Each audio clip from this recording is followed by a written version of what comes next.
the iPhone 4 versus the Droid X. So today we're going to be doing a compare and contrast of two top-of-the-line smartphones, the Motorola Droid X and the Apple iPhone 4.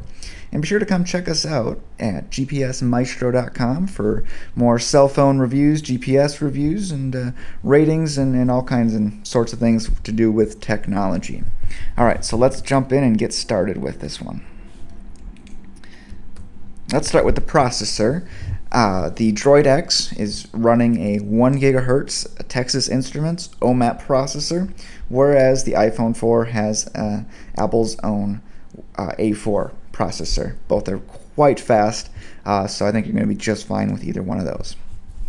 As far as the display goes, the Droid X has a 4.3-inch screen. It's an LCD screen, and it has a 480 by 854 resolution, whereas the iPhone 4 has a much smaller screen. It's just 3.5 inches, but it has a much higher resolution. It's 640 by 960. It's their quote-unquote Retina display, but it is still an LCD screen, just in case you were wondering.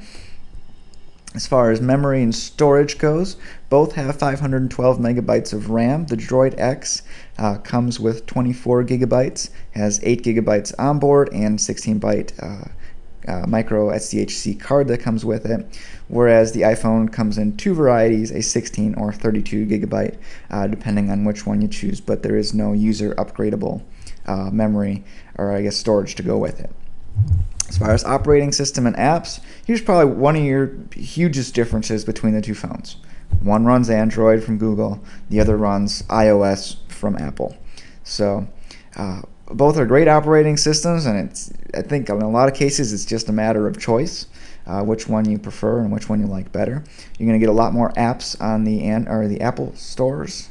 It's got 240,000, although the Android marketplace has 75,000, and honestly, it's lots of calculators and wallpapers and games. So pretty much if you want to find something, you can find it on both. But if one's going to have a new app first, it's probably going to be on the iPhone. So just thought I'd throw that out there.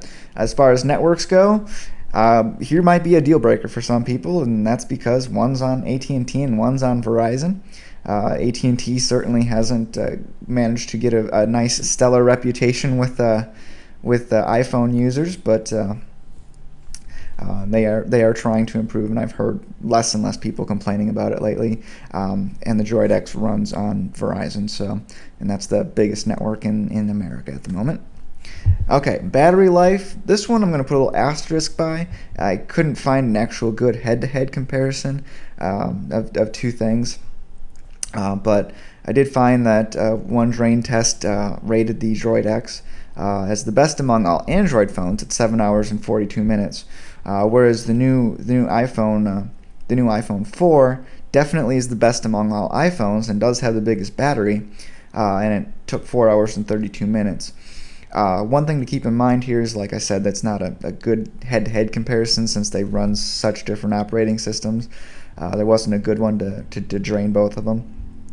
Just keep in mind, you'll probably get plenty. You'll get a full day's use out of both of them, although the Droid X is rated just a little bit longer with 8 hours of talk time versus the iPhone 4, which is rated at 7 hours of talk time. So keep that in mind. But again, the batteries in both of these are actually pretty good, and you shouldn't need to get a separate battery for the Droid X, and you shouldn't need to walk around with your charger all the time with either of them. You should get a good full day's use out of both of them.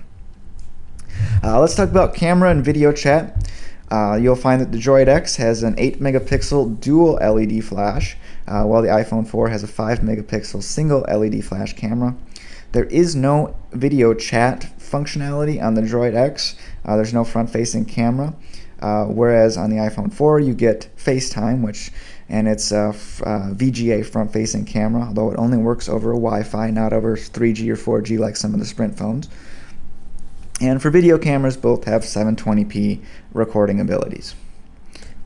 Alright, a couple other miscellaneous things to throw in here. The Droid X has an HDMI out port on it. It can function as a mobile hotspot, and it supports Flash. So if you like to visit lots of websites that run Flash, maybe some of the video sharing sites that aren't YouTube and don't use HTML5 yet, there would be that would be a reason to maybe get the Droid X. If you really like to play games, then you're going to want to get the iPhone 4. That new gyroscope certainly adds some new functionality, and some of the new games are pretty cool and stuff you can do with that. And with the iPhone 4, you do get the nice user experience and the nice tight iTunes, iBooks, and such integration for managing all your multimedia stuff. So there you have it. I guess the last thing I want to mention here is price. They're pretty much similarly priced. The Droid X is $199 with a 2-year contract with Verizon. The iPhone 4 is 16 gigabytes with a 2-year contract from AT&T.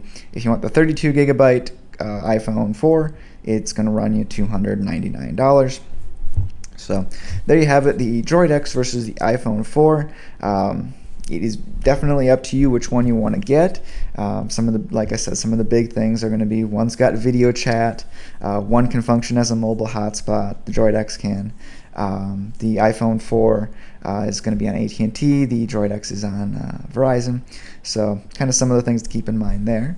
And if you do have any questions or any comments, I'd love to hear them. Feel free to post in the comments here or on my blog, gpsmaestro.com. I check the blog a little bit more often, but I try and stop in and check the comments on the video sites as well. So thanks for watching. We'll see you next time. And be sure to come check me out at gpsmaestro.com.